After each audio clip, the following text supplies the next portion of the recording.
Hey everyone, I'm Heather and welcome back to my channel. So we are back today with Beacon Pines. In the last one, we were poking around in Grandma's secret room and we were interrogating Mr. Tolliver. So I don't know where we're going from here. So let's go ahead and get started. Okay, I guess we're going to the library. I think we've been through this already.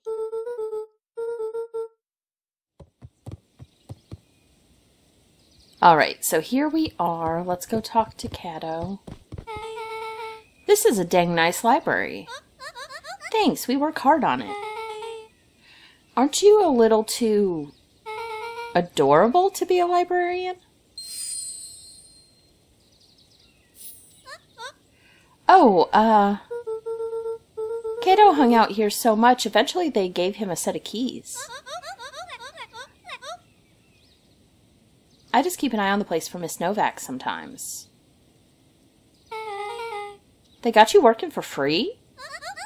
It's quiet and I get access to all the books I can read. What more could a person want? Fair enough. What can I do for you all? We need a favor. I already told you in Rollo. I can't put you any higher on the wait list for the next Take Atomic. And if you're here with more candy, I'll have you know I can't be bought. Call it a personal code of conscience. Actually, we're looking to do some research. Now you're speaking my language. What are you looking for? That's the thing, we sorta don't know. What do you got on the history of the town? There's the county record archives. What's in those? Births, deaths, newspaper clippings, stuff like that.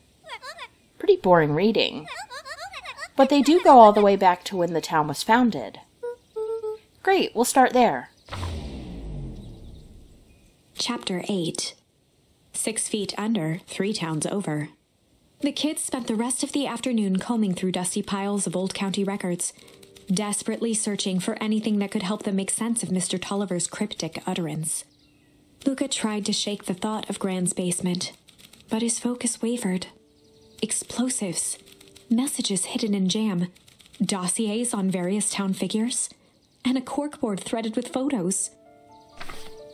Gran was the only family he had left. He still couldn't bring himself to believe the worst. But the old map with the symbol of explosives in town square made that difficult. As the sun began to set, the kids were no closer to the truth. If I have to read any more records, my eyeballs are gonna pop.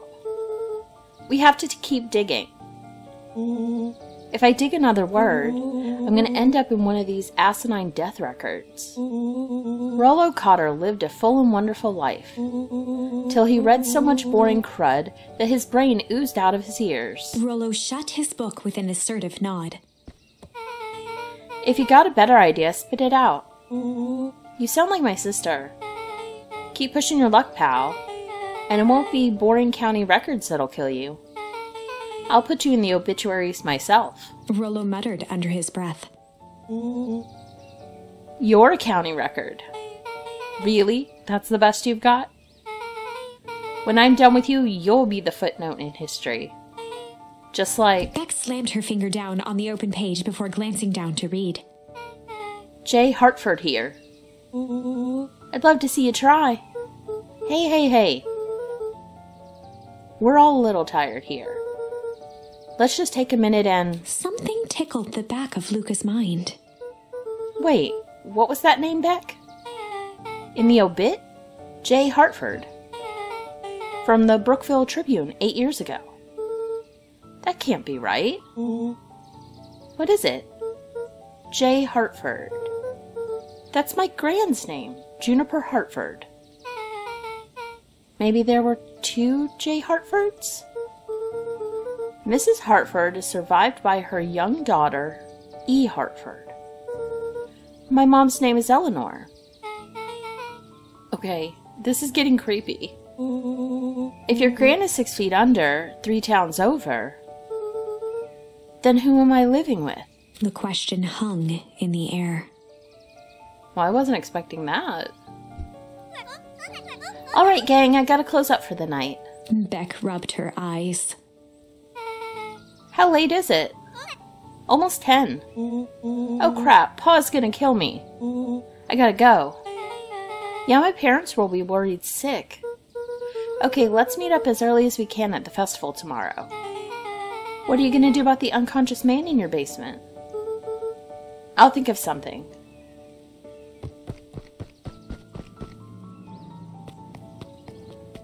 Luca's heart was pounding as he approached the house. If he was lucky, Gran, or whoever it was, hadn't gotten back yet. And of course, there was Mr. Tolliver tied up and unconscious in the basement. Dealing with him would be the first order of business. Luca shook out his arms to calm his nerves before entering.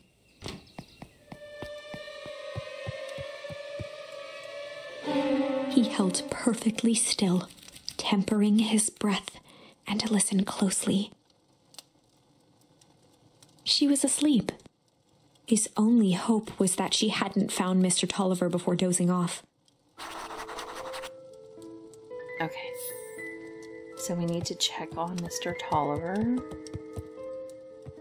I mean, you'd think she would notice the big opening there.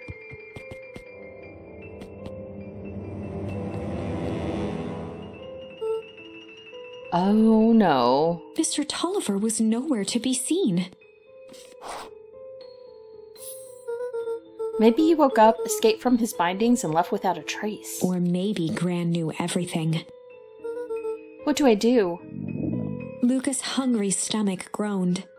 Not realizing it, he'd gone the entire day without eating. Okay, I can figure this out. Just need a little brain food. Luca rushed over to the pile of jam jars, unscrewed one, and shoveled a handful into his mouth. I'm afraid your jam delivery will be delayed. He flipped the lid to read the label. Mr. Nuncreed. Okay, now I can think. So if Gran knows we tied up Mr. Tolliver, I'm screwed. If she doesn't know, then I need to play it cool. I guess the only option is to go to bed and act as if nothing's wrong. Gran will think Mr. Tolliver finished what he was sent to do and left when he was done. Okay.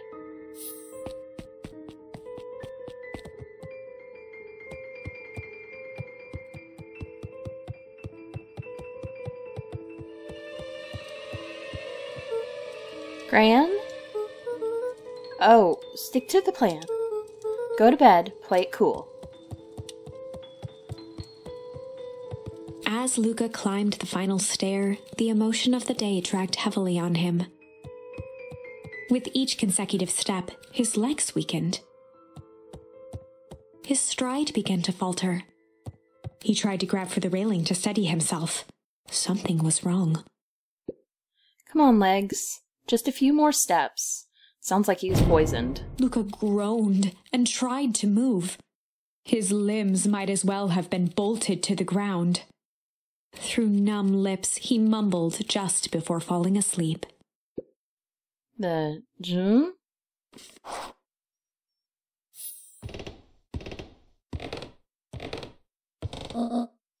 Sweet boy. What did you get yourself into?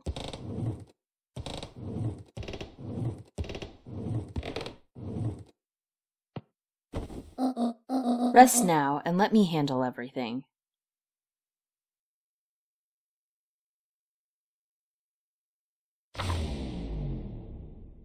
Chapter 9. A speech to end all speeches. Luca awoke to find himself face down in bed. He moaned into his pillow. Why would Gran drug him? Or rather, why was she trying to drug Mr. Nuncreed? Shaking the questions from his woozy head, Luca snapped back to the matter at hand. The festival!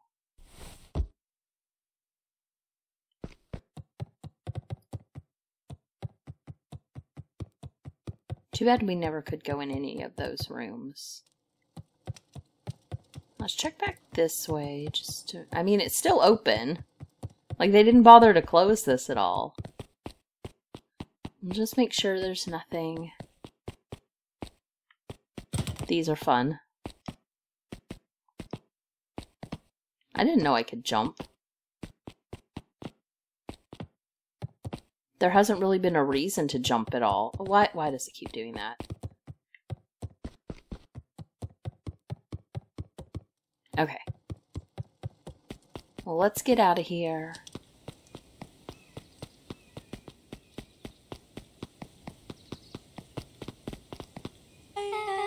Where have you been? Grant put something in the jam. Yeah, we know. Secret messages for secret conspirators. Not this one. This one intended for Mr. Nuncreed. Put me to sleep. Whoa. Sly devil. I think she's trying to remove him from the equation. He might be in danger. Have you found anything?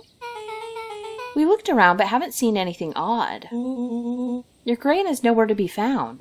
But Mr. Nuncreed is just loafing around waiting for the speech. What speech? Mayor Gus just got up to the podium. Everyone is gathering at the stage.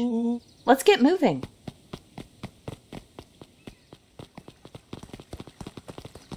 Augustus Valentine nervously wiped his brow. Is this thing... hello, Beacon Pines. I'm Augustus Valentine, your mayor, and... I suppose you already know that. Oh yes, before we get started, I just wanted to take a moment to recognize someone who couldn't be here today. This town wouldn't be where it is today without my father, Sharper Valentine. So I thought we could begin with a round of applause befitting such a great man. Even that's more than the old codger deserved. Gus cleared his throat and awkwardly loosened his tie.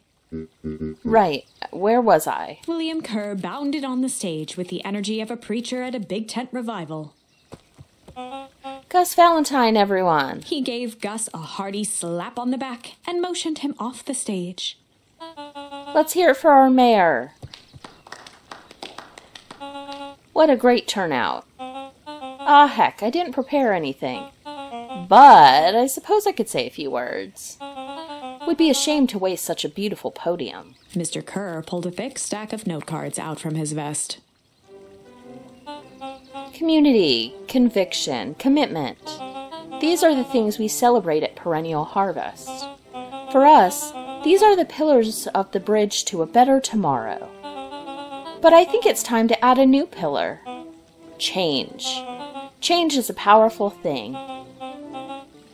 It's inexorable, unavoidable, and undeniable. And I am daggum thankful for it. Change is the reason we're all together today.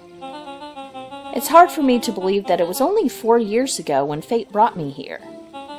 A simple business trip, which brought me to a small town, which would change my life forever. Mr. Kerr took a moment to survey the crowd.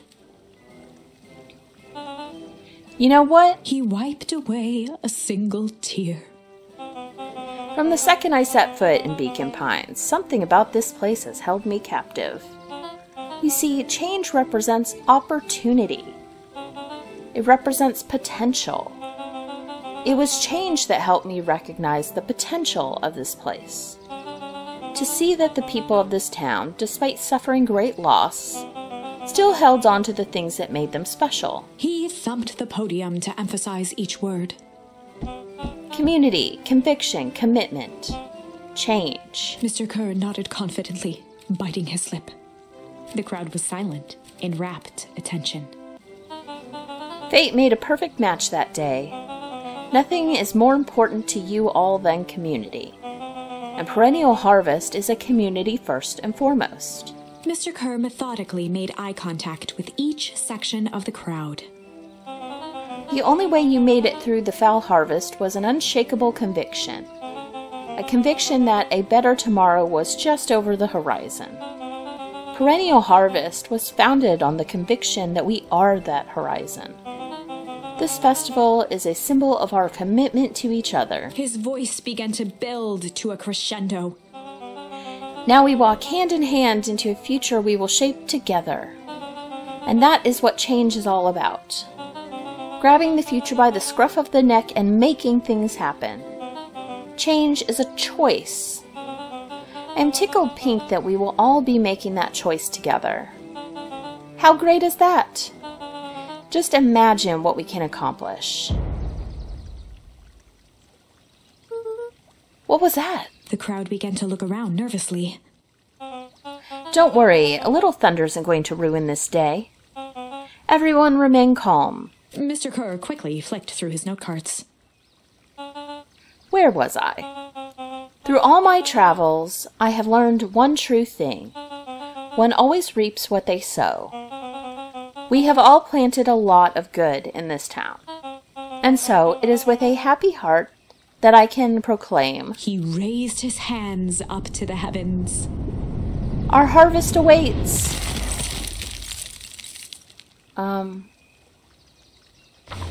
Well, that froze us. At that moment, a merciless wall of impossibly cold air ripped through the crowd, instantly freezing everyone and everything it touched. For a man like William Kerr, this was a fitting way for things to end. On a stage, with an entire town frozen in rapt attention for the rest of time. The end. There's that ice again! Whenever I think we're getting close, it comes along and ruins everything! Maybe we should just quit? Maybe you should just close the book, walk away, and never think of me again. No, I don't mean that.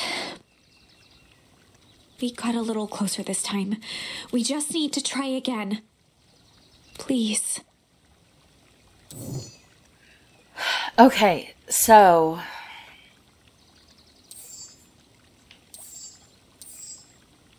I could come in this way. We've got some new things.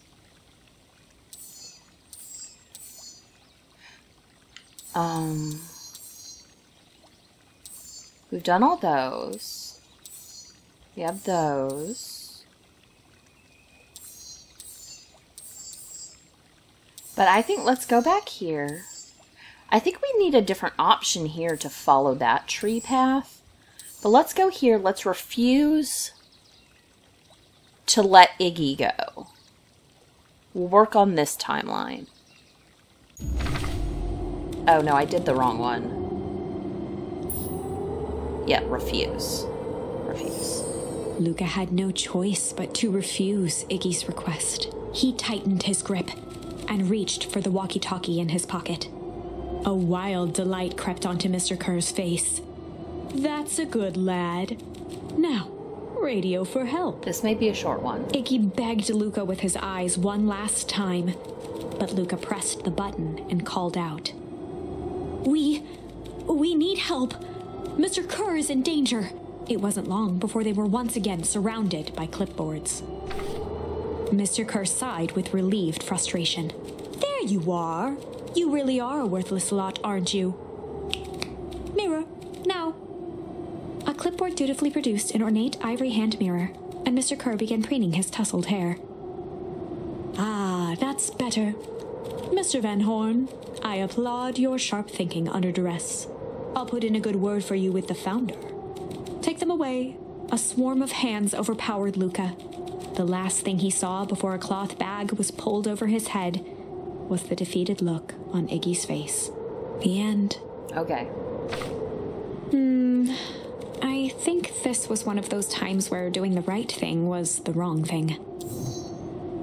Okay, so we don't have that choice. So the only thing, I mean, I suppose we could go back to one of these and it may change a choice later, but it looks like I've done everything except for this. Sly is a new one. So let's do Sly. Okay, we'll do Sly. They'd run the classic good cop, sly cop interrogation. Luca and Rollo ducked behind a barrel, leaving Beck to her task. With a few crisp snaps, she roused Mr. Tolliver. What? What's going on here? You're the Modwell girl. Please, call me Beck. Sorry about all this. Mr. Tolliver looked down and shifted a bit, testing his restraints. It seems there's been a mix-up. You see, I'm down here for the same reason you are. Juniper sent you here? Beck caught herself before letting the surprise manifest on her face. She'd already gotten him to reveal his relation to Gran. This was going to be easy. You know how Juniper is with her precautions. Operation Sparkplug has us all on edge. I guess she thought you needed some backup. But she sent a child? What better way to avoid prying eyes? Who would suspect a kid? I suppose that makes sense. Mr. Tolliver wriggled a bit in his restraints. Oh, I'm so sorry. Beck quickly removed the ropes. That had to be uncomfortable. A little, yeah. But you understand. We never know who to trust in this town. Mr. Tolliver rubbed the growing knot on his forehead. Very true. So, it turns out we're both here to... Beck twirled her hand, as if to prompt Mr. Tolliver to finish her thought. destroy the evidence. Beck shook her head and clicked her tongue. Yep, the old gal is nothing if not thorough. Mr. Tolliver let out an amused huff in agreement. She sure is. Can't blame her, though. If anyone were to find out that we were going to destroy the source, well, we both know how bad that might be. No one will know anything once I finish cleaning up down here. Beck was on a roll now, playing Mr. Tolliver like a fiddle. You're sure you can finish this up on your own? Juniper trusted me for a reason. You can leave the rest to me. Good, there's one more loose end I'll work on. Loose end? Oh, it's nothing really. The other day I had the radio on scam while restocking the candy shelf. And wouldn't you know it, it intercepted an odd phrase in the Perennial Harvest transmission. Underground secrets. That's ominous. I think it might be a password, but Juniper dismissed it. Said it wasn't mission critical. What's the password for? We don't know. So we have a password and nowhere to put it? It's gotta mean something, right? Good thinking. You should probably go work that out. I've got this under control. That's a relief.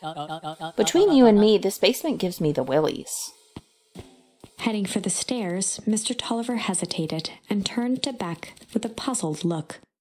She grinned and gave him a peppy wave. With a shrug, he continued up the stairs, whistling a jaunty tune. You guys catch that? Sure did. This whole time Mr. Tolliver's had a candy shelf, but all he ever sells us is apples. Beck blinked slowly in disappointment. The password, Rollo. Well, sure, but once things are back to normal, I'll be having a word with Mr. Tolliver about that candy shelf. Fine. In the meantime, I've got an idea. She turned to the table and began tearing small scraps of paper. He said he heard a password on the radio. Any good spy transmission is never what it seems. Beck marked each scrap of paper and leaned back. We just need to find the hidden meaning. Okay. What's another word for underground? Buried, covered. Could it be a cover-up? Maybe it's one of those each letter is a number thingy. So U would be 21. N would be 14. D would be... Ooh. It's an anagram. Nuncrete's drugstore. Luca and Beck looked at Rollo with amazement.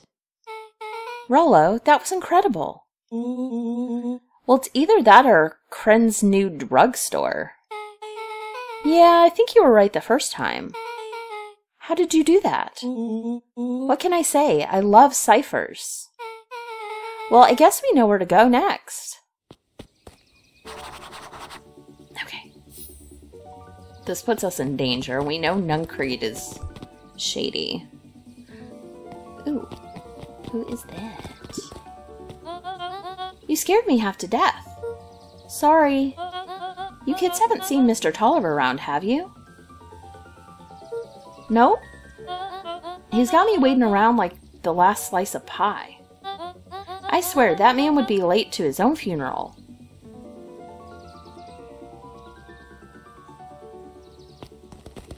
I guess we'll go? Well, he's probably at Nuncreed's all trapped.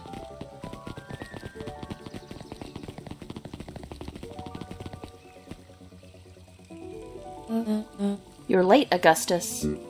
Sorry, sister. Was caught up with work. Work? You? I had a few more details to lock down for the festival. Oh? What do you have to report? What is this insipid festival really about? I think... Gus looked around nervously. I think Mr. Kerr really does just want to do something good for the town. He's actually a pretty nice guy. You should spend some time with him. I didn't pull strings installing you as mayor so you could make friends. Your job is to help me figure out what Kerr Perennial Harvest's true intentions are with this town. We have a responsibility. This is our father's town. Was. Excuse me? This was our father's town. He's gone, Eris, and he isn't coming back. Father left us with nothing but problems. Mr. Kerr came here and offered to help us. We accepted that help. We didn't agree to them turning Father's warehouse into a toxic dumping ground. That is just a temporary arrangement. The glow can be seen from our damn backyard. They are dumping their nasty little secrets on us. When this all inevitably goes wrong, who do you think will be blamed? Eris's cry hung in the air. We have a new choice to make now, sister. This town is going to change, whether we like it or not. Are we going to choose to be part of that future, or be forgotten in the past? It's a shame. Father named you Augustus, but you will always be a Gus. Good night, Eris. I'll see you at breakfast tomorrow.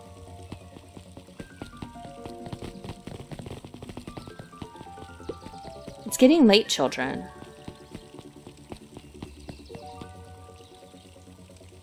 Okay, let's talk to her. See what she has to say. Knowledge, he spat with a sneer. There exists a gulf between knowing something and being able to do a damn thing about it.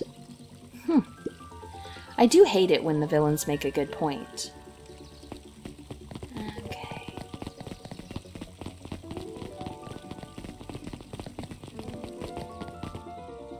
Alright, well, I guess we're gonna go ahead and end here. We'll talk to that kid in the next one, because he's the adopted Valentine kid, I believe. But we'll go ahead and end the episode here. In the next one, we'll pick up here, see what Nuncreed's drugstore has going on. But yeah, that's going to be everything for this time, and I will see you guys next time. Bye!